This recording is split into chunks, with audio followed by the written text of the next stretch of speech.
Monday night. You got it. We have a double header. My name is Scott Morganroth, the Motor City Madmouth on the Sports Exchange. Great show lined up. Why do I say that? Because it is Kentucky Derby week. My goodness. And I got a guy that knows a little bit about horse racing. But before I go ahead, everybody know the show is going to be based on a couple things tonight. We're going to be talking about the Kentucky Derby and some of the recent upsets that occurred in the NHL and the NBA playoffs. With that said, let me go out there and introduce the crew. Smoking Jeremy B. Welcome back to the big show, Mr. Jeremy. Well, glad to be here as always. And GE, that stands for General Electric. We bring good things to life. And we also have George Eichhorn, it also stands for. Welcome back. Well, that's good. I'm glad you brought back that memory for me. Thanks, Scott. Yeah, well, it's been a memory for longer than we probably were alive. And last but not least, Mr. Betting Expert John Ryan, Sports Numero 1. Welcome back, John. Glad to be back here and join you guys for a good, fun 45 minutes or so. And we'll hopefully give some good betting intelligence to everybody again. Yeah, pretty basic show tonight. Will be other shows that are not basic, and there'll be other ones that are really basic. So, and this is going to fall into one of those. Hey, Felicity James, keep it up, guys. Keep on coming on, Felicity. God bless you. All right, with that said, okay, we'll talk about Kentucky Derby week. And now, John, like I told you on the phone, you don't have to give me all the different crazy projections right away. You don't have to do that. We're going to keep it simple, stupid on this particular show tonight and let everybody know that, this is a show that we're obviously developing here with John as we get closer to football season. But there are a lot of big events that obviously that are going to occur before the NFL. So eventually we'll talk about the USFL, but it won't be tonight. So I just want to make sure that I set things up there very nicely for everybody. And we'll let everybody know that while you're here on Facebook Live, if you want to go ahead and chime into the chat room, feel free to do so. And there's a pretty good chance I'll bring you on the broadcast at a future date. So for those that are active, get a chance to go out there and shoot the breeze with all of us. And no, I don't mean Drew Breeze, but shoot the breeze with us. As you can hardly tell, I had a little bit of caffeine today. But the audio version of the Sports Exchange can be heard on iHeartRadio, Apple, Spotify, Google, or wherever you get your podcast. So if you want to listen to it, that is the way to do it. Please hit the red subscribe button on YouTube, South Florida Tribune. Okay, we're striving for 1,000 subscribers. Please also comment, like, and share the broadcast. Okay, want to be a guest? No problem. Like I said, send your topic ideas to South Florida Tribune at gmail.com, or you can also do it on my Twitter page at Tribune South. If you want to advertise, call 954-304-4941. We are live here on Facebook, LinkedIn, Twitter, and YouTube. All right, first topic of the day is what the show was titled, the Kentucky Derby. Let's talk about, when we talk about, John, I'm going to lead it off with you, obviously, the entire broadcast, okay? We'll talk about the prediction of these Triple Crown races.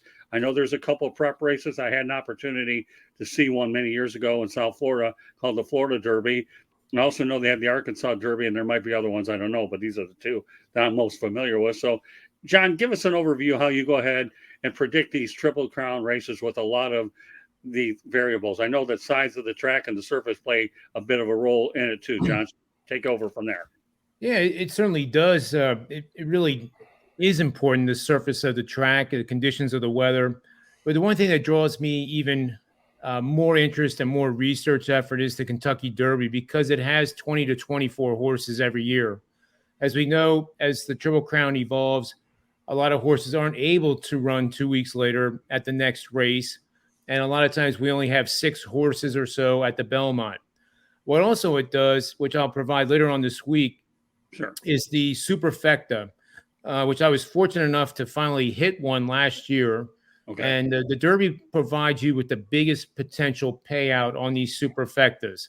Okay. We won't get into the details of what a Superfecta is. It's really, imagine a pyramid with all the horses top to bottom and their number that, is their what am I trying to say here? The post number that they are in, and you just create a pyramid with those numbers. So if those numbers actually come in the exact finish, that's when you cash the ticket. So it sounds like it'd be pretty easy, but you can create a 50-cent ticket that ends up being, $250 bet. So you have to be really careful when you do these things that you don't get too out of control and too crazy with them, because they are very, very hard to hit. Okay. But they're a heck of a lot of fun to do, nevertheless, because of the size of the field. So the one thing I noticed, and I think I wanted to confirm with you guys too, because my research just began this afternoon. Okay. It looks like Bradford doesn't have a horse involved with the Kentucky Derby. And do you guys find that to be true too? Yes. Yeah. Wasn't he the guy that was suspended anyways? Mm-hmm. That's the owner that was suspended for the suspected doping, right? Right. Yeah, that's what I thought so too, John. So yeah, if Right, but they had indicated that there was the possibility of some horses that possibly had trained with him last year, say, get moved to a different training facility under a different owner and a different. They probably jockey. do not want his name on those horses, is what it is. That's quite true, and rightfully so. I mean, no question about it. But he is nevertheless the most polarizing and most recognizable face at a major event like this, just because of the appearance. But anyway, the event here, and one other thing I wanted to mention too, a lot of times, new bettors are taught that you stay away from the horse that drew the post on the rail. Now, what the Kentucky Derby has done at Churchill Downs is they used to have two separate stalls for the horses that they would bring out, and there'd be 12 in the one, 12 in the other. The horses would go, and then two tractors would actually pull them out of the way so that when the horses came around, they wouldn't be there. Now they've connected them, and they've made it a much more favorable situation at the pole against the rail, where a horse is less likely to get squeezed into the rail and have to slow down. So, in this race, you have all different types of horses and horse racing styles. You got the speedsters that will be out there in front, and then you have the other ones that are closers, which won't even be on the TV screen, possibly to the right of the screen as the leaders are going down the back stretch, and then all of a sudden the announcers are announcing their names, and you're wondering where the heck did they come from? Right. But that's where we go with the research, and I know you guys do a lot of it too. You want to identify with the conditions, even the direction of the wind can take a bearing on whether you want to pick a closer in the Kentucky Derby. The Belmont, as we know, is the longest one. That's the third and final one. That's grueling, especially after two races like this, with this and the Preakness.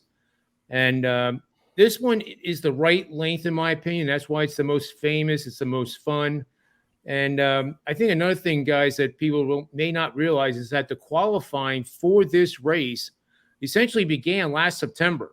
And there's all these qualifying races that these horses can go through. And some of them, like the Arkansas Derby, which was just recently held, if you win that, you're in.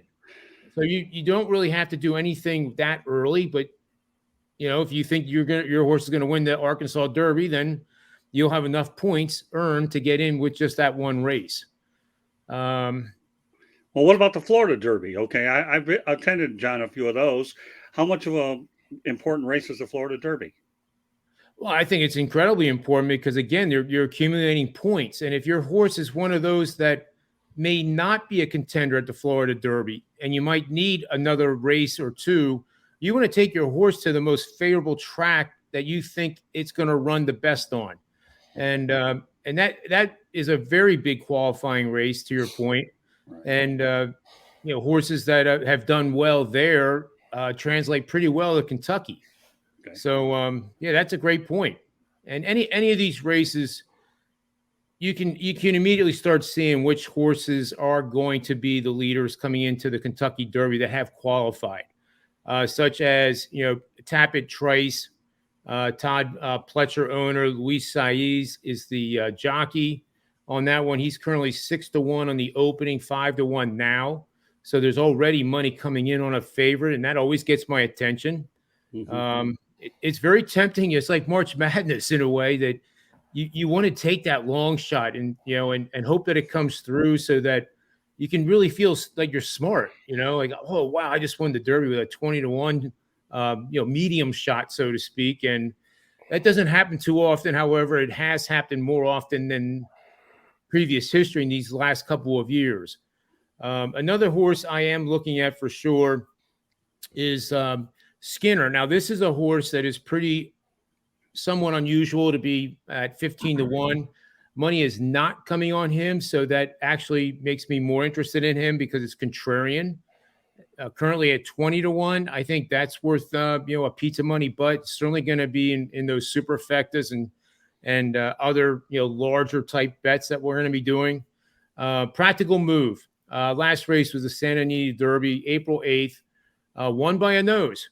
Point is, won. The owner is Pierre and Leslie Amistoy and Roger Beasley.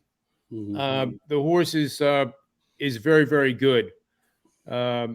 Very good reviews, good Derby scores in the races that it has run. And I think this is a horse that you definitely want to have on the radar. It's 10-1 right now. And I think that's a reasonable price for a horse of this talent. And then, of course, you have the long shots, which I think in this Derby, guys, I think you just kind of leave alone. Maybe in one of your superfectas, you add it as a just in case at 50-1. You have Jace's Road, Sun Thunders 50-1. However, the one big move this week that I've seen is that Jace's Road is opened at 50-1. It's currently 15-1. So I need to look into that and see, what has caused that. Maybe it was a poor price on the opening for this horse and people took advantage of it. But the fact that it's moved that much gets our attention because you immediately think like, why? Well, why did it move that much that quick? That's a familiar name. Is that one that showed a couple of times at some of the lesser qualifying races? Let's see here.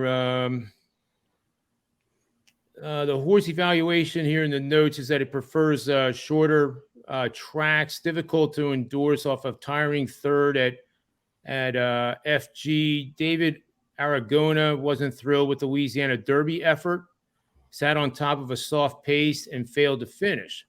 So this horse is more of those, strong closing type of horses. And you would want to see a slow pace in the beginning and then a horse like this just like steadily just chop down each one that he passes and ultimately win the race. So that's one I think we need to really dive into and see why it has moved that much. And like I said, I'll provide all this in updates on the Twitter. Oh, yeah. Like I said, John, the whole purpose tonight was to kind of get everybody to whet their appetite that during this year, this is when horse racing is on its biggest stage when you talk about the Triple Crown. By all means, as I said, when we brought you on tonight, I just want to let everybody know that's out there watching, listening to us on the various platforms that, again, a lot of things change from Monday until the end of the week. I know you never know if a horse could get accidentally injured, pulled. So, again, it's just basic information tonight. And you know what, John?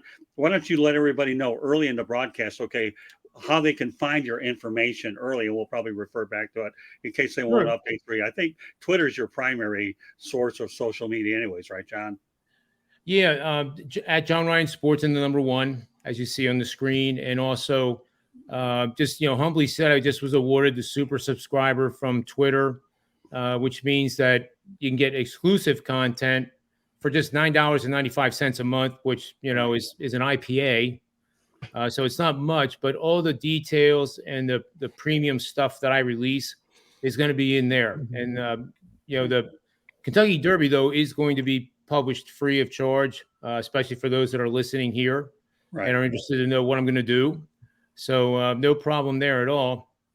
But I think it's an opportunity there to use the Twitter platform to really expand and leverage the data that I have in my massive databases and provide whatever I can with the time I have and, give people a lot of value, hopefully. Right. So the main thing is like I said, and I want to move on to our next topic here. Okay. So Will Vogel has an interesting point. I'm not sure how to digest it. So why don't you go ahead? Saw that one Rebel Stakes this year. So why don't you elaborate on that? I'm not sure about this.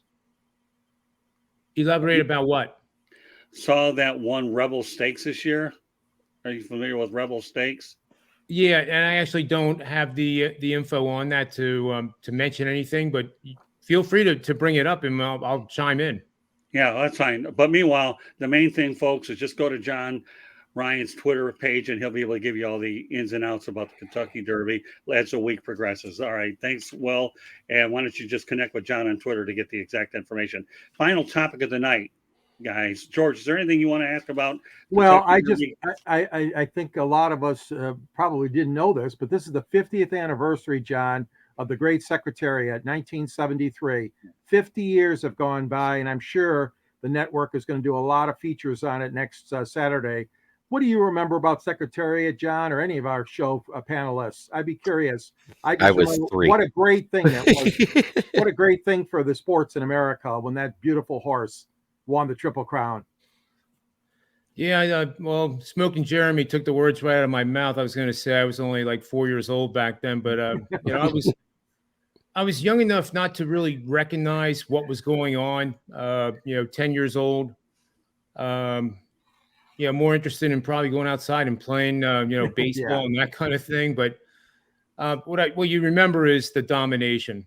I think it was 23 lengths at the Belmont. The Belmont, yeah.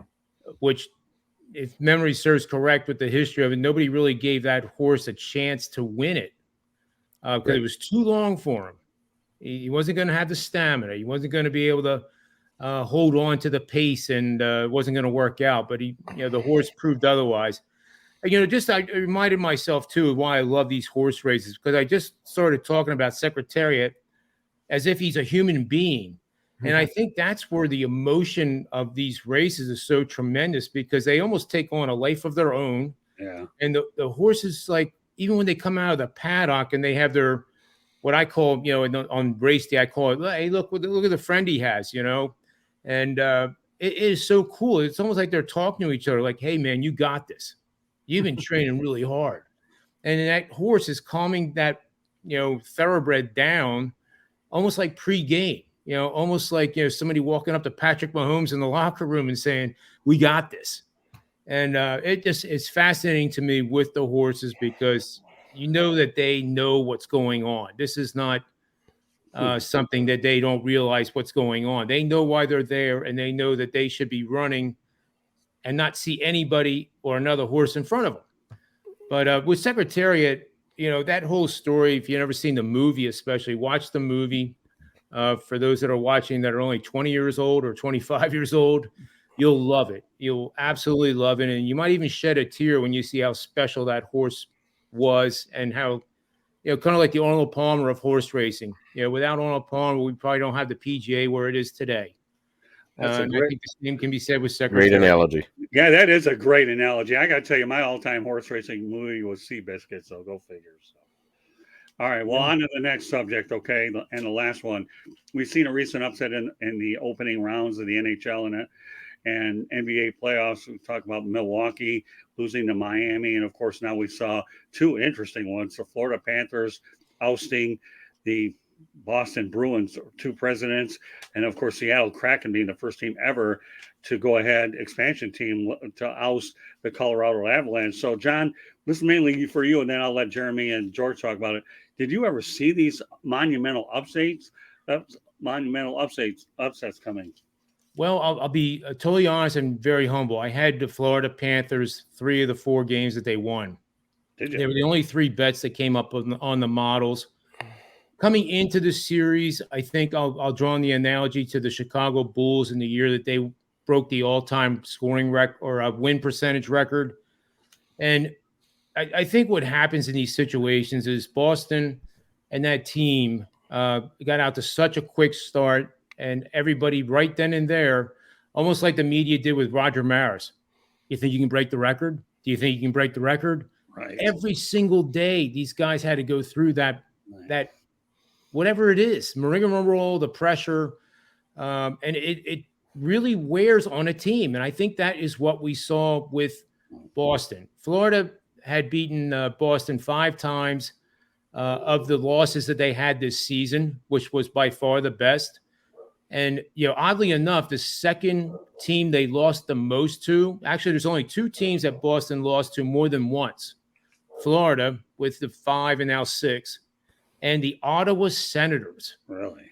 How can that be? You just think, well, that would be an automatic win, but it's not. So coming into these playoffs, knowing that they had broken the record, and it wasn't like I wanted them to win the Stanley Cup. Who wouldn't? After a season like that, you want to see them finish it. But when I get into the betting part of it, I'm looking at numbers. Okay. I'm not looking at mascots. I'm not looking at what they did record-breaking wise during the regular season. I'm looking for an edge.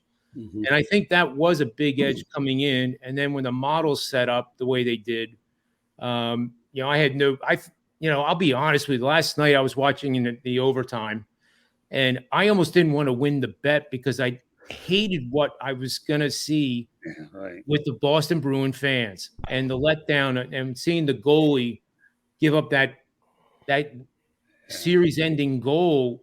I mean, it's so final. And, I really mean that. I really felt like terribly bad, like for the city of Boston and their fans, that they had this unbelievable season and then had to end like this. Yeah.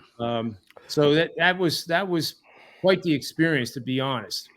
But each one of those dogs was plus 220. I mixed them up sometimes with a puck line, which is plus 1.5 for those that don't know. Right. And it worked out. Florida just really showed grit, especially the way Boston came out in that third period. Right. We thought it was going to be Golden State and Sacramento in the NBA the night before. 2 goals in 4 minutes and 10 seconds. And, you thought that Florida didn't have a chance. And then in the whole series, every time that happened, Florida would answer. And they did again last night. And, you got to give the credit to them for winning it. Well, the irony is you had a matchup featuring the last 2 President's Cup trophy winners. Yeah. The jinx. Florida left. Yeah, it's a President's Trophy curse. Will Vogel stole my thunder. Yes, I was going to say in the last 20 years, there's only been 4 President Cup winners that have won the Stanley Cup, one of them being the Detroit Red Wings, no less. Right. Yeah, well, again, this is a battle of the last 2 President's Trophy winners, okay? And as it turns out, the team that had 40-some-odd less points ended up winning, being a heavy underdog. So, it's surreal. And let's not lose sight of the fact that Seattle Kraken, a second-year team, defeated Colorado. So I don't know, what is a bigger upset, John? And I'll turn over to Jeremy and George. Would you say that the Panthers beating Boston is a bigger upset, or would you say Seattle over Colorado is a bigger upset? That's a tough question. It's a great question, but a tough one to answer. I think Oh, you think I make these questions easy? Come on, Brian. Well, it's you have 2 monumental upsets in the same day, both game 7s, and that's rare. Yeah, separated by 3.5 hours. Right. Yeah, and you after watching the Florida pull off the dramatic upset, you think, well, Colorado ought to take care of this.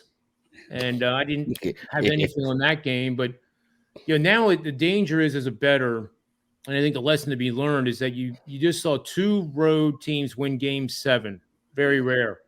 It makes you as a beginning bettor want to take the Rain or the New Jersey Devils tonight because they're playing at home. And there's no way in God's green earth 3 road teams are going to win 3 consecutive game 7s. Well, I'm here to tell you, it can happen, and I don't know what the score of that game is right now, but I wouldn't be surprised if it happens 3 times in a row.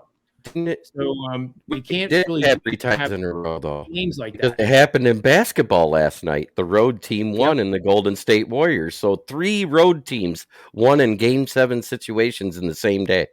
Well, here's Will Vogel's opinion. He thinks it's Seattle because it's a Hampshire team. That's a good point. Well, I mean, that's why I brought it up. This second-year team, Dave Haxtell. What few people don't understand, though, that Dave Haxtell was a great coach in college, okay? Struggled with the Philadelphia Flyers, but this guy's a heck of a coach. He really is. And obviously, he takes on an expansion team the second year. They're excellent. So, again, with all due respect, you're probably mentioning the obvious choice, which is a good choice, with Seattle being a second-year team.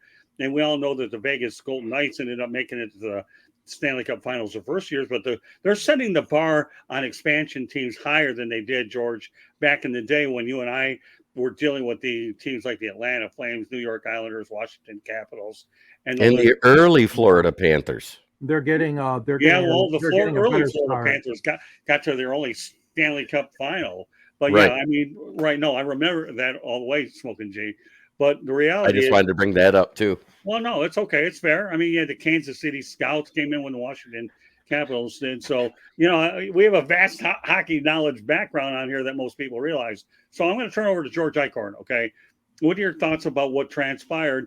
And we talk about the Milwaukee Bucks losing to Miami Heat, but I don't view that as big of an upset because the Miami Heat look like a mash unit all year. And anytime you have a guy like Jimmy Butler on there, that's a different situation because this guy can turn it on and carry a team on his back. So we're going to keep the focus on the NHL, albeit Milwaukee Bucks fans don't like us. And Mike Budenholzer could be on the hot seat before long. But George, I'm going to go back to you again. Well, yeah, I don't mean to be bragging, but I told Candy when we were on this program, Scott, you had a night off because of your hectic schedule. And she asked me who's going to make the finals. And I told her the Florida Panthers, and everybody laughed at me.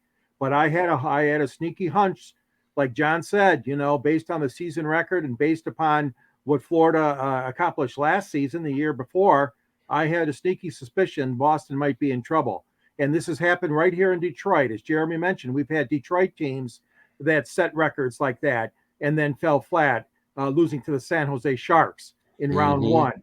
So right. I agree. I mean, you never know when the upset's going to happen. And really 3 game sevens. Oh my gosh. And all road teams winning. It was just fantastic. And unfortunately, in some cities like Detroit, we got 7 straight years now with no Red Wings in the playoffs. And we lose sight of the fact of how exciting the Stanley Cup playoffs are. And Scott, you and I have talked about this before. It's the most grueling of the major sports to try to get through those 7 times 4, 20, it could be 28 games, but you got to win 16 games. And it's just fantastic hockey. And like you said, everybody was on the edge of their seat. They clawed back. Florida gives a lot of credit, man. They clawed back into that series in that game last night. Yeah, I will say this. When I talked to Paul Woods in Tampa a couple of weeks ago, though, Paul and I did talk about this very subject, John. And, the Red Wings get somewhat of a pass here because they have 4 championships in their pocket. So where you have other teams that don't have any, obviously it was inevitable. A rebuild was on the way. So I won't be as critical on the Wings as probably most critics will. All right, well, Roll's on a roll. Vogel's on a roll. So there you go. We'll take that out there. The NHL playoffs is like March Madness this year, sort of. Yeah, that's true. So, all right, let's continue on smoking. Jeremy, give me your thoughts about this, and then we'll wrap this puppy up tonight. And coming up after Sports Exchange, we have Fire Up Michigan tonight. So just to give you an overview of what's on tap after the broadcast. John, so you got a good turnout in the chat room. Aren't you glad you made it, my friend? All right. Coming up here on Fire Up Michigan, myself, George Eichhorn, Jeremy V, Will Rock, and Keegan Eckert will go ahead and summarize the Detroit Lions draft, and Jeremy will have some undrafted free agents. So after this show here, please stay with us for Fire Up Michigan. Okay, go ahead, Jeremy. Well, it was amazing to watch. After the draft days that we had and all the podcasting, all I did was lay there and watch playoff basketball and hockey and seeing all those amazing accomplishments. And kudos to Steph Curry also for what he pulled off against the Kings, being the first player of any age to score 50 points in a Game 7 on the road. Yeah, that's impressive. That's impressive for any player of any position in basketball. That being said, it was amazing to see. I mean, seeing the lamp get lit and them tie it up and then able to hold on and take it to overtime and then light the lamp, 3 minutes into the overtime? Yeah, it was amazing. Long, that's for sure. I think the Panthers did their thing with about under a minute right toward the end of the game, if I remember right. Yeah, that's when they scored the last goal. They scored the tying goal, and obviously they took care of business. And then the previous game they won, I remember closest I probably ever had to having a heart attack. Wasn't it an empty net breakaway with seconds? I mean, there was 5 seconds left, and their best scorer is running, not free, but he's skating free. Right. And you think, oh my God, it's over. He's going to score, and he didn't. Right.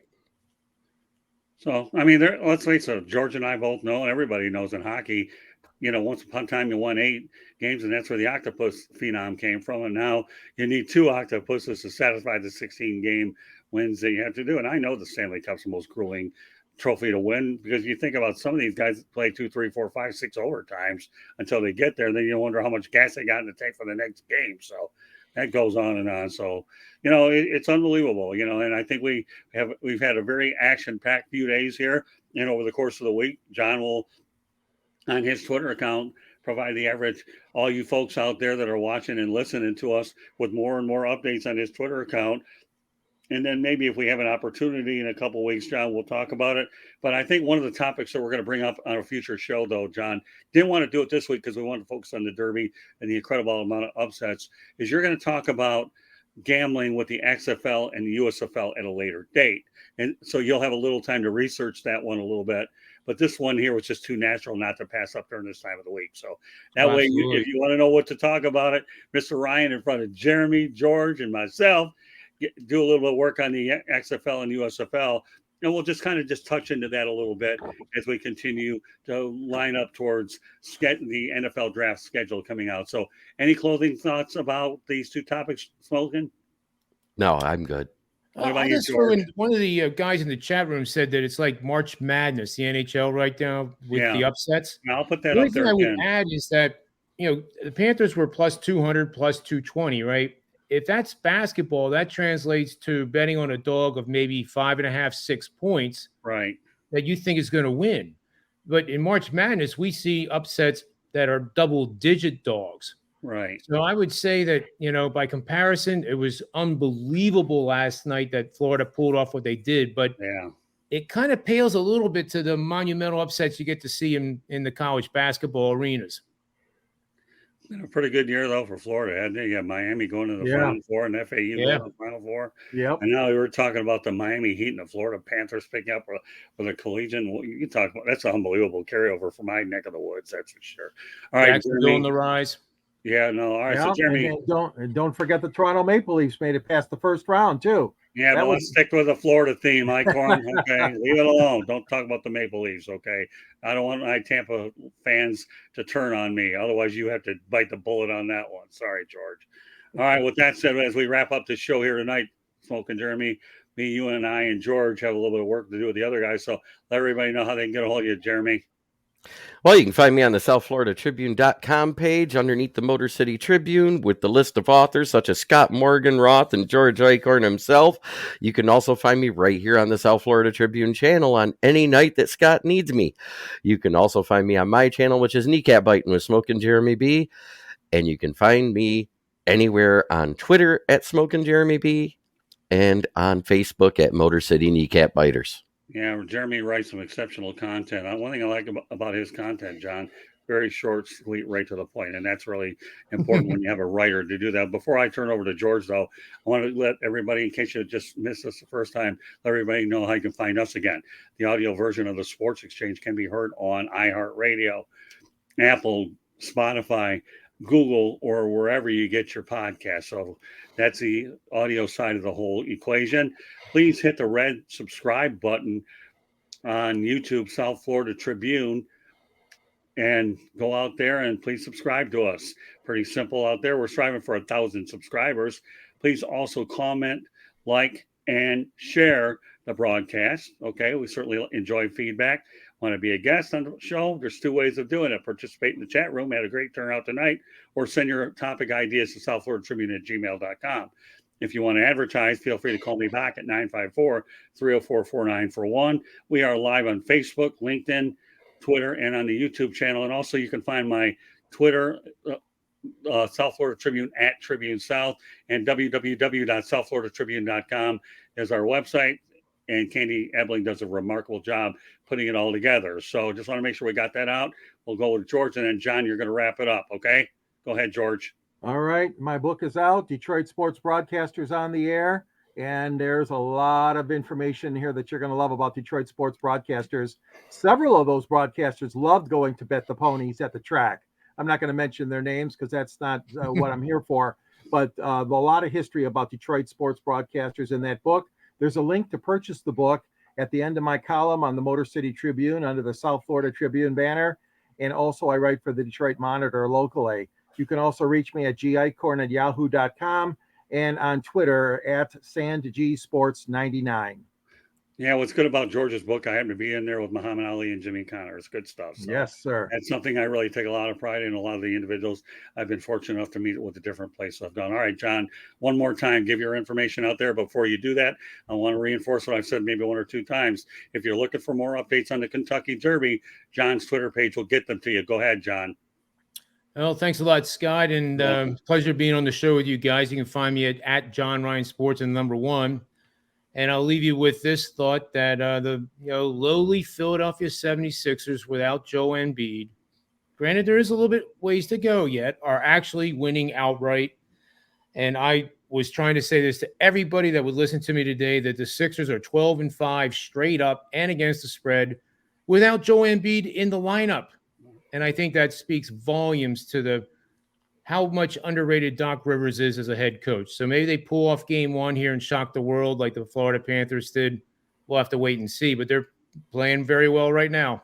Well, you know what, John? I like it when you throw those kind of things my way. That way, it just gives us that updated feeling about what it is. A lot of bettors are going to wonder about the Joel Embiid effect.